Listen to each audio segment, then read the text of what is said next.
Informasi pertama di Kompas Siang, Saudara. Polres Padang Pariaman menggelar rekonstruksi kasus pembunuhan remaja penjual gorengan di Padang Pariaman, Sumatera Barat. Rekonstruksi dilakukan untuk persesuaian antara barang bukti dan keterangan dengan tempat kejadian perkara.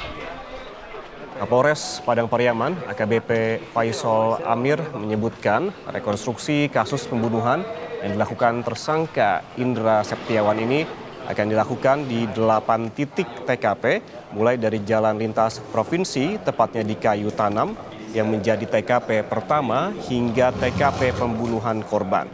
Persiapan perencanaan, termasuk personel keamanan dan teknis rekonstruksi pun sudah dikoordinasikan.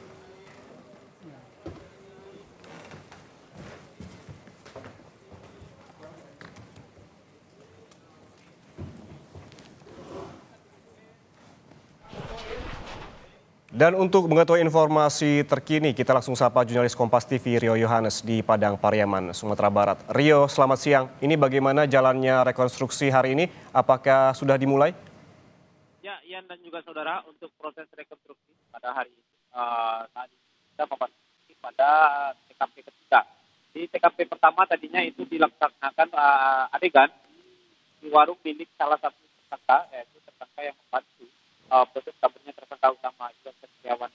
Dan di sana korban bertemu dengan pelaku, mana pelaku membeli gorengan di depan. Lalu tadi di tempat itu mengkritiknya memperlihatkan di mana pelaku memotong jalur dapat bertemu dengan korban. Dan di TKP ketiga adalah TKP pertama, di mana korban dekat oleh tersangka dan dibunuh. Dan dalam hal ini memang dalam proses itu ratusan masyarakat turun untuk melakukan melihat karena mereka penasaran bagaimana adegan yang dilakukan oleh tersangka ini. Ribuan orang turun menyaksikannya. Pihak kepolisian dalam hal ini menurunkan 688% petugas pengamanan. Personil ini sebar di 8 titik TKP yang sudah ditetapkan oleh polisi.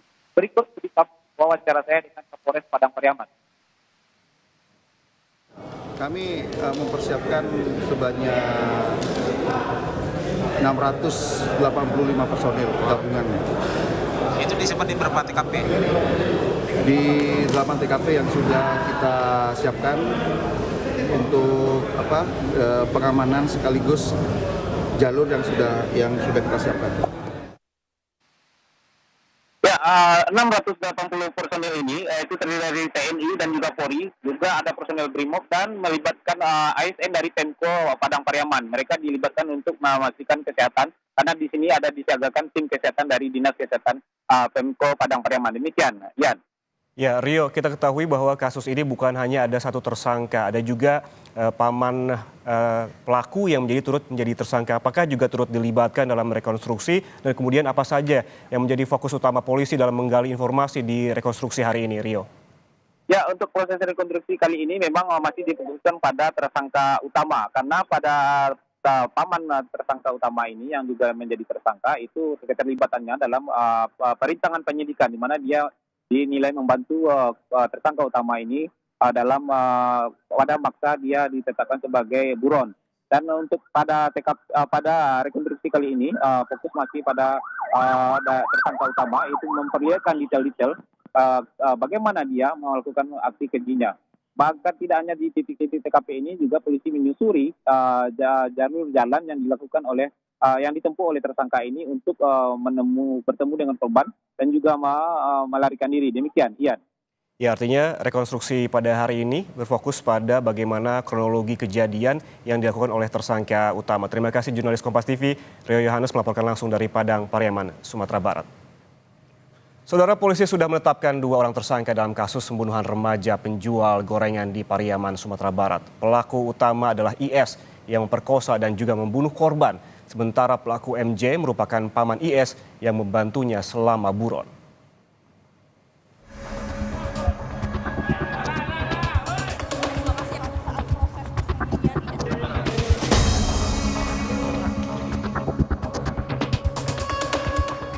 Tim Polres Padang Pariaman menetapkan seorang tersangka baru di kasus pembunuhan remaja penjual gorengan di Padang Pariaman, Sumatera Barat. MJ alias D merupakan paman dari Indra Septiawan, pelaku utama pembunuhan. MJ diduga turut membantu IS selama masa pelariannya. MJ ditetapkan sebagai tersangka dan langsung ditahan pada 28 September 2024 lalu. Kepada polisi, MJ mengaku kasihan saat keponakannya itu terlihat bingung mencari tempat sembunyi. Polisi akan menjerat MJ dengan pasal 221 Kitab Undang-Undang Hukum Pidana dengan ancaman hukuman penjara 9 bulan.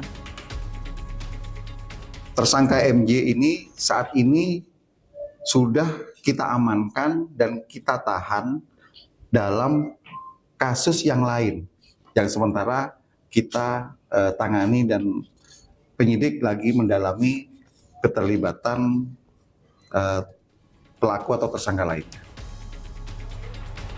Berdasarkan hasil otopsi terhadap korban, paru-paru dan saluran pernafasan korban dalam keadaan bersih.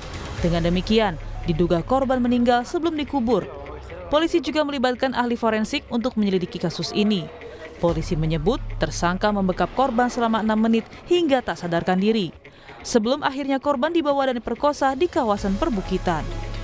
Bahkan tersangka mengaku tak yakin apakah korban masih hidup atau telah meninggal saat diperkosa. Dari hasil penyidikan, tersangka sejak awal memang berniat ingin memperkosa korban. Pelaku dan 3 rekannya sempat membeli gorengan yang dijajakan korban.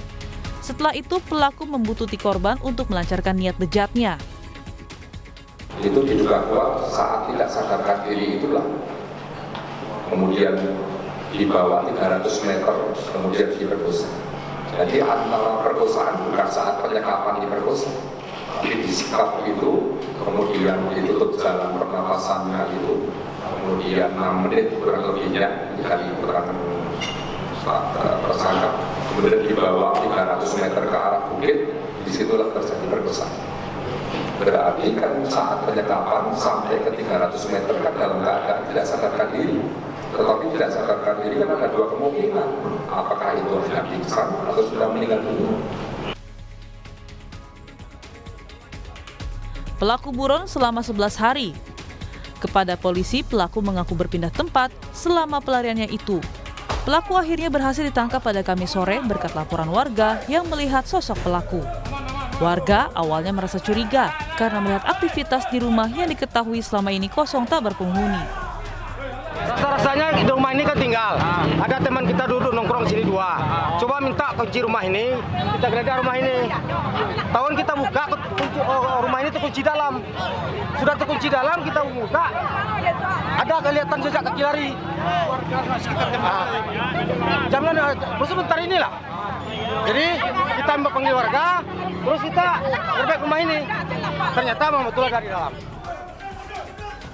Polisi dibantu warga melakukan pengejaran dan penggerebekan di sebuah rumah kosong yang menjadi lokasi persembunyian pelaku. Pelaku bersembunyi di atas plafon rumah. Untuk menangkap pelaku, polisi menjebol plafon loteng dan memaksa pelaku keluar dari persembunyiannya. Warga yang geram sudah menunggu pelaku di luar rumah. Polisi bahkan sempat mengeluarkan tembakan peringatan untuk mencegah aksi main hakim sendiri. Rio Johannes, Kompas TV Padang Pariaman, Sumatera Barat. Kita beralih ke